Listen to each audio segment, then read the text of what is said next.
I call the Honourable Nanaia Mahuta. Tēnā koe, Nanaia. Tēnā koe, tēnei e tautoko ana ngā mihi ki ngā iwi I tai mai nei ki te whakarongo ki a mātou nei kōrero. Nō reira kia koutou katoa, tēnā koutou, tēnā koutou.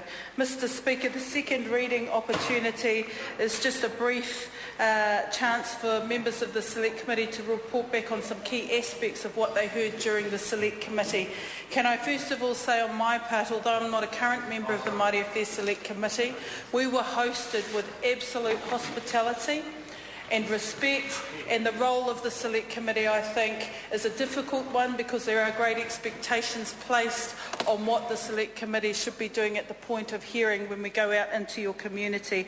So can I say to Ngāti Manawa, Ngāti Whare, Ngāti Pāhauwera, Ngāti Parau, Ngā Wai o Mania Poto koutou katoa for your kind hospitality and hosting us. The gratitude is ours.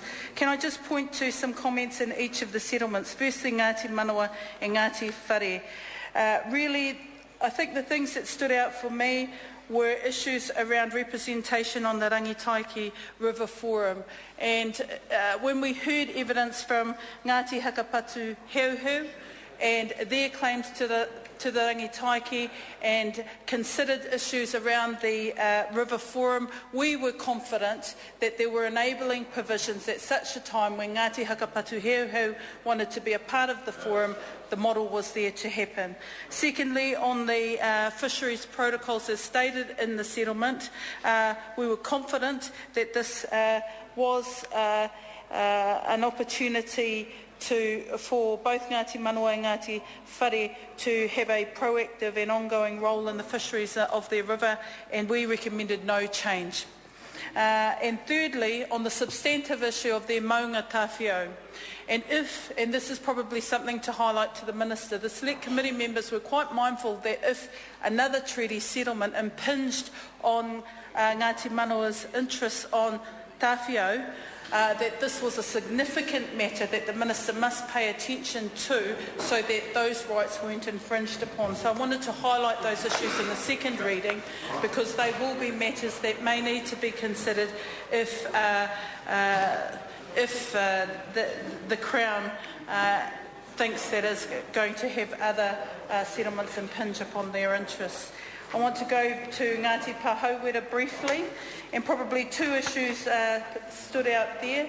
Firstly, we did have representations to the Select Committee which contested the mandate of Pāhauwera, and having considered at length the aspects around Pāhauwera's mandate, the Select Committee were confident, absolutely confident, in the mandate that was expressed by Pāhauwera and their ability to get to the point of settlement, and we did not consider any substantive change to the legislation on this front. And this is an important question, I should mention, for all treaty settlements, because often claimants and cross-claimants come to the Select Committee table thinking that we can change issues around this substantially.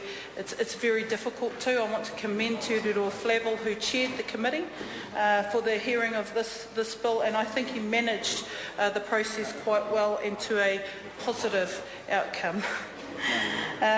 Also, the definition of Ngāti Pāhauwera in the interests of Ngāti Tahu, Ngai Tahu, the Ngai Tahu Hapu. This was one of those issues where we really found ourselves conflicted, and the same thing arose in the Ngāti Parau settlement. Members of the Select Committee did not think it was beholden upon us to adjudicate over whakapapa within iwi.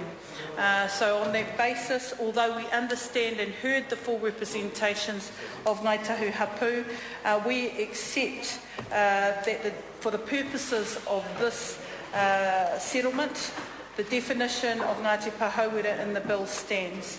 Mr Speaker, I want to move to a substantive lot of hearings that we had on the Ngāti Parau Claim Settlement Bill. I want to pay tribute to those who got this far, having heard the number of cross-claimants that came to the hearings.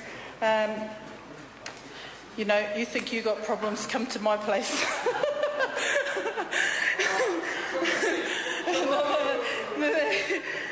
We've got all sorts of things happening back home, but can I say that one of the things that stood out in the Ngāti Porou claims settlement hearings at the Select Committee level was there was this high sense of urgency from many claimants that they did not have the ability to have their historical grievances aired.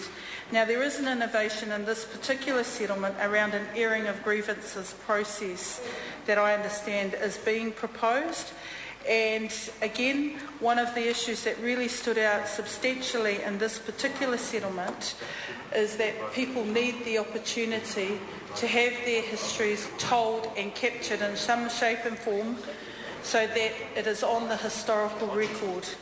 Again, we were not in a position, and we don't feel as Select Committee members that we should have been in the position to adjudicate over whakapapa that is solely for Ngāti Porou to determine.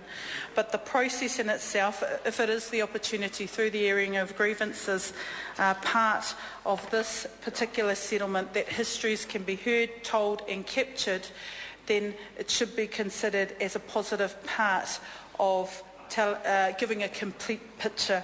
I want to certainly pay tribute to Api Mahuika, who actually became the personal brunt of a lot of criticisms at the Select Committee table. And I can say from some personal reflection, the position he holds is not an easy one. It's thankless, and it's you bear a lot of responsibility with little gratitude afterwards. But can I say that the dignity with which the claim was put to the Select Committee had a strong bearing on my view that this is the best opportunity for Ngāti Porou going forward and for the generations to come. And what stood out even more was that there was a firm focus on this being an opportunity for the next generation to move forward. Mr. Speaker, finally I come back to my hometown in a sense, and that's Ngā Waio Maniapoto. I want to, in this reading, highlight two particular aspects, maybe three, in the second reading. Firstly, the interests of Raukawa in Whare Puhunga. They came to the Select Committee with a representation that the Select Committee should change or broaden the reach of Raukawa in terms of the Whare Puhunga. The Select Committee took that on board but did not think that any change to the legislation was necessary. However, I would urge the Minister to seek some confirmation from OTS that the Memorandum of Understanding that is being reached between Raukawa and Maniapoto be confirmed before the third reading, because this will be a positive part of ensuring that both Raukawa and Maniapoto's interests in the Waipa will be clearly stated. Secondly, the issue of the clean-up fund being added to the Waikato River Authority. Not the outcome that Maniapoto was seeking, but an opportunity to have issues of clean-up addressed. But the real issue there will be between Waikato and Maniapoto assuring themselves that the ongoing aspects of clean-up for the upper river catchment is a matter yet to be negotiated with the Crown, and should be a matter supported by Waikato in the overall interests of having a clean Waipa so that we get a clean Waikato River. Mr. Speaker, in terms of the lower Waipa catchment, I'm confident that with a bit of common sense and a bit of time, both Waikato and Maniapoto will sort out its interests in how to manage aspects in the lower Waipa catchment. Overall, this feels like a rushed process, but is only the second reading. I'm confident that in the third reading parts of the bill, members will be able to focus on those settlements that they want to highlight in terms of the opportunities it provides for the people going forward. Nō reira kia koutou katoa, tēnā tātou. I call the Honourable Member to Uraroa Flavel. Tēnā koe.